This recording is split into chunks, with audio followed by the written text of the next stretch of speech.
Right, thank you. All right, let's continue pace, and that is the front page of a Standard for you. Ruto's name looms large at ICC trial. Also still on the front page of a Daily Nation, Sabina loses round 1 of rigging case. That is on page 12. Remember, of course, that particular statement that she made during the rallies that led to this particular occasion, where she was now summoned by IBC to appear to actually make her statement categorical with them, what she really meant, and she appeared yesterday alongside her lawyers, as it were, at the anniversary towers, and this has led to, of course, this particular story, which is well fleshed out here for you on page 12 of the Standard, where Sabina Chege loses round 1 in rigging remarks case. Women Reps legal team, led by Senator Rengo, argued that IBC was overreaching its mandate. Chebukati team ruled that the Electoral Code of Conduct has been enforced since January 20 this year. I think that was a bone of contention, that when is the Electoral Code of Conduct coming to play?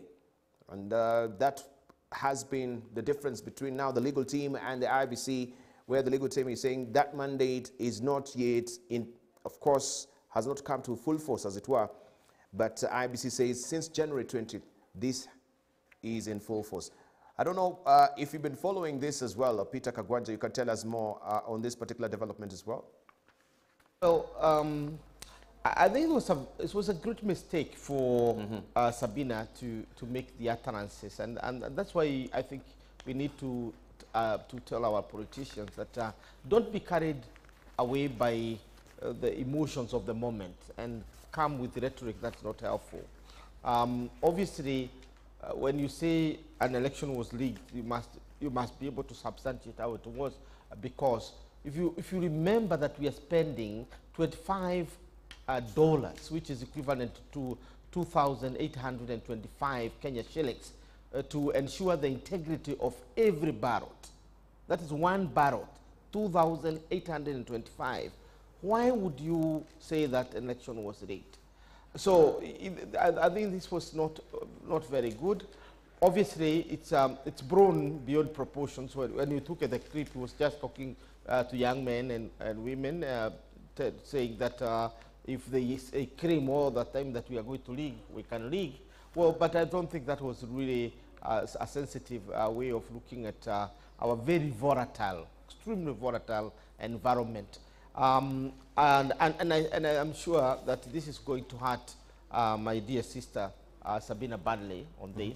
I don't think it's going to be a good example to others, because politicians seems now to be taking to that kind of rhetorical speaking, unaware that it's going to really make our electoral environment very, very risky and perilous for for our unity as a country. So my view is that let this be the last statement we are getting about this kind of thing. The debate about leaguing has been going on here and there. Politicians like saying my election is going to be leagued as a way of preempting those who may be intending to leak. And that also has contributed to the volatility of our environment, if you remember the 2007. So very unfortunate, very good intervention by the system, because it appears that it's basically a no-nonsense. There are no holy cows. That is important. And I think we should go on this line. Right, thank you very much. Dr. Hassan Khanenje, on that development, briefly. Sabina Chege, also Hassan Khanenje. Yeah, I think... yes, Dr. Yes, Dr. Hassan Khanenje, of course, and Hashi. Yeah, I think... Hashi, he's the one who's confusing me. No, actually, it's my turn, not his. Yes, continue. First of all, Sabina Chege, she's a tough lady. She's a hard worker, and I think she inspires a lot of women and girls in this country because of what she's been able to achieve and what she's likely to achieve in the future. But when you keeping this in context, Sabina Chege was having her madoadoa moment. And this madoadoa moment, of course, sometimes comes as a result of euphoria and hysteria that is normally created around electioneering, especially when you are speaking to a very excited crowd. You know, you are tempted to actually say things that, you know, you wish you could take back, but of course you can't. And so this should be, I think, be a warning to all politicians as they get out there. They're going to be having massive, you know, crowds that are literally worshiping them. That is important to pay attention, because words do matter and words have consequences.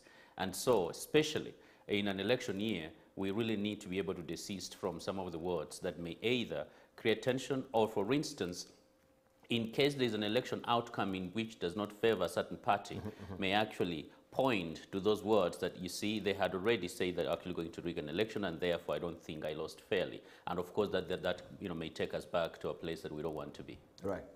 Hamid Hashim. You know, there's a fellow called Huck Finn who said that if you tell the truth, you don't have to have a good memory. So I think the debate is about the quality of our politicians. If every Njoroge, Abdullahi, and Hashi just go into politics, and we don't have a system in which we have a sense of the ethos of our politicians. You know, Debal, remember we were speaking about ethos, pathos, these ideas that were in the new constitution that people wanted to bring. And it is precisely because of the level of our political discourse, which is atrocious.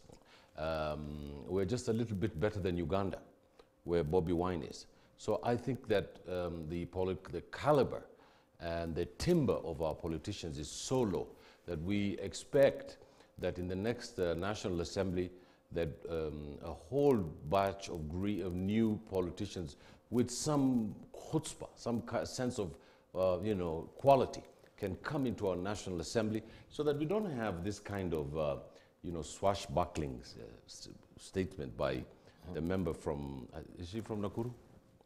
It's Muranga. terrible. It's from